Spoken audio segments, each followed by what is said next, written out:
Hello friends, जैसे कि आप सब जानते हैं हम कर रहे थे स्ट्रक्चरल एनालिसिस का फर्स्ट चैप्टर कर रहे थे जिसका नाम था डिटर्मिनेसी एंड इनडिटर्मिनेसी। ठीक है, तो इसका हमने पार्ट 1 कंप्लीट कर लिया था। आज हम करेंगे पार्ट 2। पार्ट 1 में हमने बेसिक चीज़ें देखी थी, इक्वेशंस देखी थी, स्टैटिक इक्विलिब्रियम की इक्वेशन देखी थी। उसके बाद हमने देखी थी जो अपना जो हमारे पास कंपैटिबिलिटी इक्वेशंस हैं, कंपैटिबिलिटी इक्वेशन क्या होता है वो हमने देखा था। तो आज के हम पार्ट 2 में देखने वाले हैं डिग्री ऑफ स्टैटिक इंडिटर्मिनेसी। ठीक है, डिग्री ऑफ स्टैटिक इंडिटर्मिनेसी के बारे में हम देखने वाले हैं। तो डिग्री ऑफ स्टैटिक इंडिटर्मिनेसी को हम डीएस से डिनोट करते हैं। दैट मीन्स अगर हमने निकालनी है डिग्री ऑफ स्टैटिक इंडिटर्मिनेसी तो वो किसके बराबर होगी, equal to number of unknown forces का फार्मूला है, number of unknown forces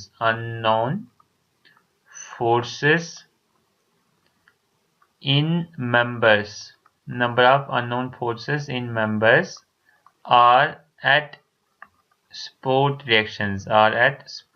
reactions. ठीक है, मतलब कितनी अननोन फोर्सेस हैं मेंबर्स पे, जितने भी मेंबर्स हैं उस पे कितनी अननोन फोर्सेस पड़ रही हैं। जैसे कि मैं यहाँ पे एग्जांपल ले लूँ, यहाँ पे कोई बीम है, यहाँ पे सपोर्ट लगी हुई है, तो मतलब कितनी इस पे अननोन फोर्सेस है। मान लो एक फोर्स ये है, एक फोर्स ये है, तो कितनी अननोन फोर्सेस है। ठीक है, वो ठीक है, नंबर ऑफ अननोन फोर्सेस या फिर एट सपोर्ट रिएक्शन, या फिर सपोर्ट जो है या फिर इस पे रिएक्शन कितनी लग रही है वो। ठीक है, minus equation of static equilibrium, equations of static equilibrium, equations of static equilibrium available. ठीक है, मतलब कितनी, एक तो आ गया जो हमने निकालना है डिग्री ऑफ स्टैटिक इंडिटर्मिनेसी, वो किसके बराबर होता है कि कितनी पहले अननोन फोर्सेस लग रही हैं, कितनी अननोन फोर्सेस लग रही हैं और कितनी हमारे पास स्टैटिक इक्विलिब्रियम की जो इक्वेशंस हैं अवेलेबल हैं वो। ठीक है, तो हमने देखा कि 2D के केस के लिए हमारे पास 3 स्टैटिक इक्विलिब्रियम इक्वेशंस थी, 3D के केस के लिए हमारे पास 6 इक्विलिब्रियम इक्वेशंस थी। ठीक है, तो यही चीज चेंज करेगी, बाकी ये जो स्टैटिक इक्विलिब्रियम की इक्वेशंस हैं वो सेम ही रहेंगी। ठीक है, उसके बाद हम बात करें, इसका फार्मूला बन जाता है degree of static indeterminacy equal two degree of internal static indeterminacy plus degree of external static indeterminacy, degree of internal static indeterminacy plus degree of external static indeterminacy के बराबर हमारे पास होता है। ठीक है, तो ये डी एस हमारे पास है total indeterminacy, D S I है degree of internal static indeterminacy, D S C हमारे पास है degree of external static indeterminacy.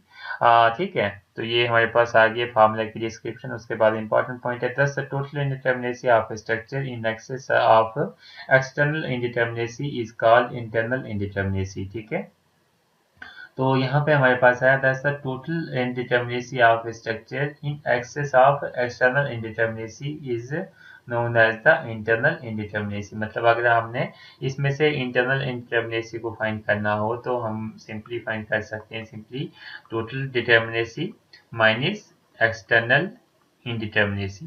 ठीक है, तो ये हमारे पास है।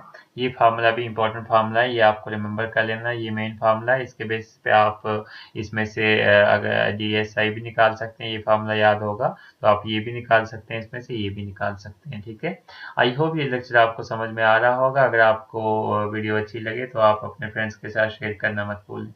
नेक्स्ट मोस्ट इम्पॉर्टेंट टॉपिक हमारे पास है स्पोर्ट रिएक्शंस। ठीक है, जो स्पोर्ट हमारे पास जितनी स्पोर्ट्स होती हैं स्ट्रक्चर में, और उसकी जो रिएक्शंस होती हैं उसमें कितनी रिएक्शंस होती हैं वो हम देख लेते हैं। तो हमारे पास सबसे पहले यहाँ पे है restraining of deformations at a sport gives rise to sport reactions। ठीक है, जो restraining होती है, ठीक है, restraining of deformation मतलब deformation को जो चीज restrain करती है, deformation होता है चेंज इन डायमेंशन। ठीक है, डिफॉर्मेशन होता है चेंज इन डायमेंशन। मान लेते हैं हमारे पास एक बॉडी है यहाँ पे, अगर इस पे हम कोई फोर्स लगा रहे हैं, मान लो इस साइड से फोर्स लगाई, इस साइड से फोर्स लगाई, तो ये बॉडी क्या करेगी, कंप्रेस करेगी।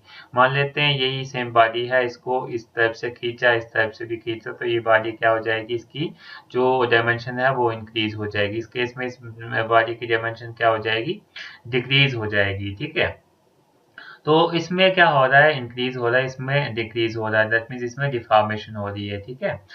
तो इसमें बोल रहा है कि रिस्ट्रेनिंग ऑफ डिफॉर्मेशन, मतलब डिफॉर्मेशन को रिस्ट्रेन करना, डिफॉर्मेशन को रोकना, at support gives rise to support reaction, ठीक है।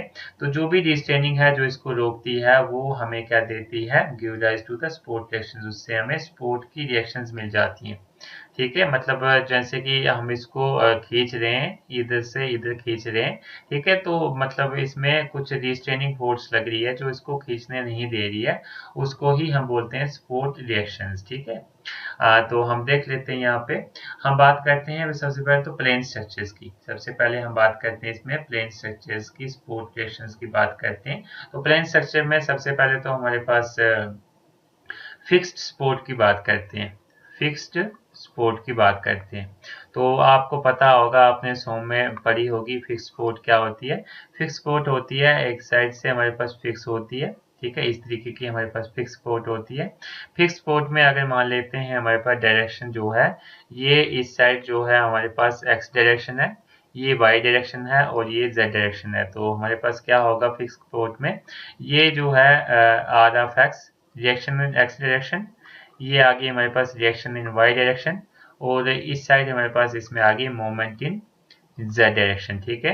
तो इसमें फिक्स सपोर्ट के केस में क्या होगा, हमारे पास जो डिफ्लेक्शन होगी, डेल्टा एक्स का मतलब हो गया डिफ्लेक्शन इन, डेल्टा एक्स का मतलब हो गया डिफ्लेक्शन इन एक्स डायरेक्शन, मतलब जो एक्स डायरेक्शन में डिफ्लेक्शन होगी वो हमारे पास नहीं होगी। डेल्टा इन वाई डायरेक्शन में भी डिफ्लेक्शन नहीं होगी। एंड थीटा जेड हो गया हमारे पास स्लोप, दैट मीन्स जो स्लोप होगा हमारे पास, जो थीटा होगा वो जेड डायरेक्शन में वो भी नहीं होगा, ठीक है।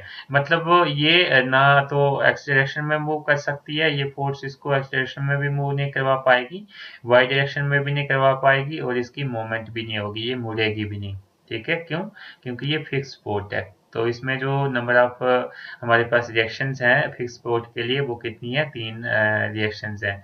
एक आ गई एक्स डायरेक्शन में, वाई डायरेक्शन में, जेड डायरेक्शन में, ठीक है। तो यहाँ पे लिखा हुआ है फिक्स सपोर्ट रिस्ट्रेन का मतलब होता है रोकती है, मतलब वो जो है डिफ्लेक्शन एक्स डायरेक्शन में भी डिफ्लेक्शन नहीं होने देती, वाई डायरेक्शन में भी नहीं होने देती, और जेड डायरेक्शन में भी नहीं होने देती, ठीक है। That means delta X, delta Y and theta Z. Hence sport reactions are R of X, R of Y and M of Z। तो इसमें जो sport reactions हैं वो हमारे पास हैं 3 numbers। 3 numbers in sport reactions कितनी है, 3 numbers। That means R of X, R of Y and M of Z।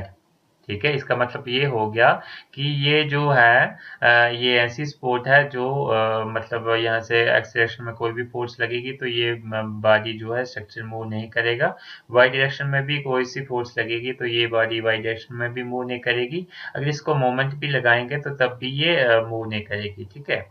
ये थी हमारे पास बात फिक्स स्पोर्ट की। अब हम बात करते हैं पिन स्पोर्ट की। हम बात करते हैं पिन स्पोर्ट की। तो पिन स्पोर्ट कुछ इस तरीके की हमारे पास दिखती है, यहाँ पे डायग्राम दी है, मैं यहाँ पर पिन स्पोर्ट की डायग्राम यहाँ पे बना देता हूँ, यहाँ पे पिन बना लेता हूँ, और ये है हमारे पास पिन स्पोर्ट। तो पिन स्पोर्ट में हमारे पास जो है आर ऑफ एक्स डायरेक्शन में ये क्या करती है, रिस्ट्रेन करती है, मतलब पिन स्पोर्ट में ये जो बॉडी है ये एक्स डायरेक्शन में भी मूव नहीं कर सकती, और हमारे पास ये वाई डायरेक्शन में भी मूव नहीं कर सकती, ठीक है। तो इसमें खाली मूवमेंट हो सकती है, ठीक है। तो इसमें जो हमारे पास हम बात करते हैं सपोर्ट रिएक्शंस की, तो इसमें सपोर्ट रिएक्शंस कितनी है, इस केस में सपोर्ट की रिएक्शन जो है 2 है, 2 इन नंबर्स। 2 इन नंबर्स में फर्स्ट है R of X and second है आर ऑफ वाई, ठीक है।